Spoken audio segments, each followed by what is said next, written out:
je suis Nathalie Mougel et je suis prof et tous les mardis et tous les vendredis, je te retrouve sur cette chaîne pour t'aider à réussir tes années lycée. N'oublie pas de t'abonner et de me suivre sur Instagram. Avec le contrôle continu et Parcoursup, les notes prennent de plus en plus d'importance, surtout en première et en terminale. Alors la vraie question pour toi, c'est certainement de savoir comment tu dois faire pour avoir de bonnes notes. Alors en fait, bien souvent les élèves pensent que pour avoir une bonne note, il suffit d'avoir appris son cours. Je suis désolée de te le dire, mais non, ça ne suffit pas d'apprendre son cours. En fait, apprendre son cours, c'est juste la fondation du tout départ, mais il doit falloir mettre par-dessus ça bien d'autres conditions pour pouvoir avoir une bonne note. D'abord, il faut que tu comprennes ce que tu as appris.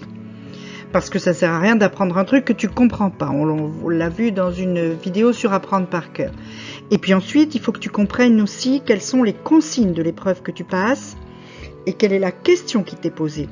Selon les matières, il y a des épreuves qui ont des méthodologies bien particulières. C'est le cas du commentaire composé en français par exemple, du commentaire de texte en philosophie, il y a plein de méthodologies comme ça qui sont spécifiques à chaque épreuve, la dissertation, etc.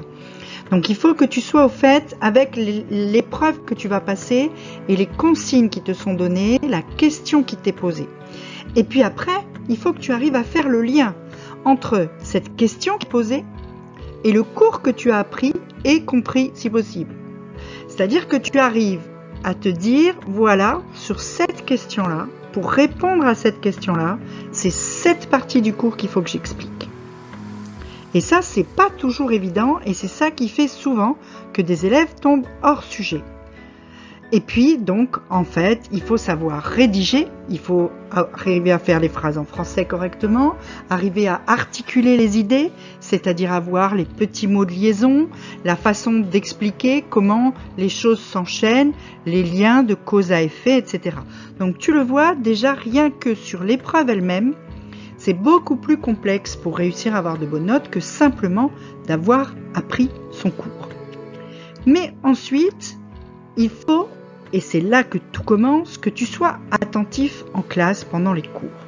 Parce que en étant attentif en classe, tu fais déjà une bonne partie du travail, notamment du travail de compréhension. Si tu es actif en classe, si tu es acteur de ton apprentissage, c'est-à-dire que tu lèves la main, tu poses des questions, tu essayes de mieux comprendre en essayant d'approfondir ce que le prof dit et que tu n'hésites pas, si tu n'as pas compris, à demander à ton professeur en fin de cours soit de te réexpliquer, soit de te donner des pistes pour mieux comprendre, eh bien forcément, ça sera plus facile après pour toi de bien réussir. Si tu viens en classe, tu mets tes fesses sur une chaise et tu regardes le prof comme tu regarderais n'importe quoi à la télé ou sur ta tablette, ça ne sert à rien. Tu peux aussi bien scroller sur Instagram toute la journée, tu auras le même effet. Tu seras juste un spectateur et pas un acteur. Et ça va t'handicaper très très fort.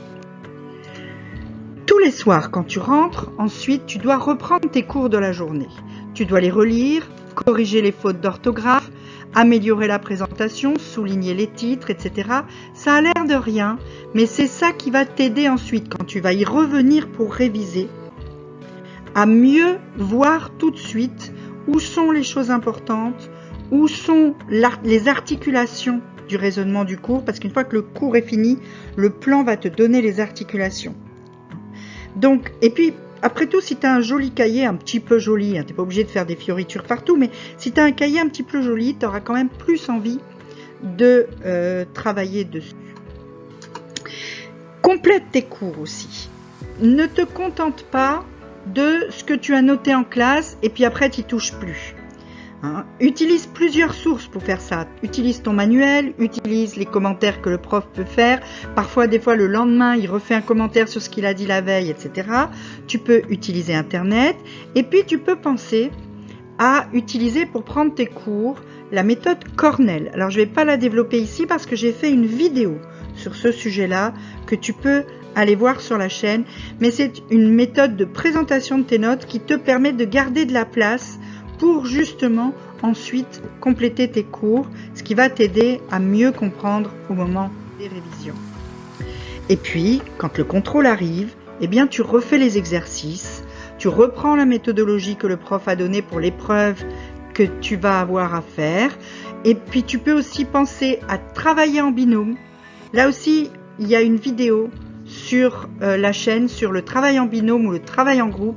C'est un bon moyen de bien réviser, de s'apporter des choses les uns les autres et donc d'étoffer un peu ce que tu apprends. Et tu peux aussi aller revoir ce que le prof t'a dit, notamment à la première heure de cours, sur ce qu'il a de toi dans une copie. Quelle importance il va donner à la logique, au plan, à l'orthographe, etc. Donc ça, tout ça, tu dois le reprendre parce que le but de l'épreuve, c'est pas de recracher correctement un cours que tu as appris par cœur, mais c'est bien et bien de répondre à la question qui t'est posée avec la méthode qu'on t'a donnée et surtout de répondre aux attentes de ton professeur. C'est vraiment super important. Alors ce que tu peux faire, c'est tenir un carnet où tu vas noter tes résultats, tes notes, les appréciations du professeur, etc. et où tu vas donc recenser les raisons pour lesquelles tu as eu la note que tu as eue, notamment lorsque tu n'as pas aussi bien réussi que tu pouvais l'espérer. Qu'est-ce qui n'a pas marché? Qu'est-ce que tu as mal fait? Qu'est-ce que tu peux améliorer?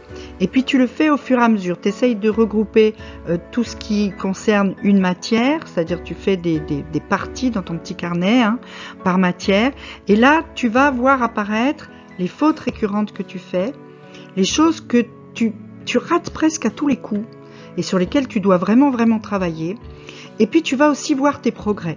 Tu vas pouvoir tirer les leçons de tes échecs et voir que, tiens, les 2 premiers DS, le prof d'histoire, il m'a dit que mon plan n'était pas logique, qu'on le voyait pas bien, qu'il n'était pas vraiment ni visible ni exploité. Et puis au 3e, là, il m'a dit, là, c'est beaucoup mieux pour le plan. Qu'est-ce que j'ai fait entre deux qui m'a permis de mieux réussir? Qu'est-ce qui, en fait, m'a permis d'améliorer tout ça de façon à pouvoir ensuite réussir à nouveau à faire la même chose et pas juste à réussir une fois par hasard.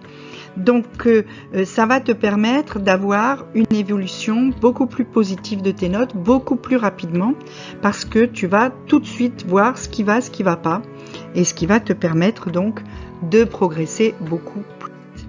Alors, en attendant, si tu as des choses qui t'empêchent d'avoir les notes que tu veux, tu peux me les dire en commentaire, il n'y a pas de souci, je te répondrai. Et puis si tu veux me suivre de façon plus présente, eh bien tu peux t'inscrire à mes mails et surtout me suivre sur Instagram où je donne plein de conseils et où tu pourras aussi me joindre directement. En attendant, petit pouce bleu, petit abonnement, petite cloche.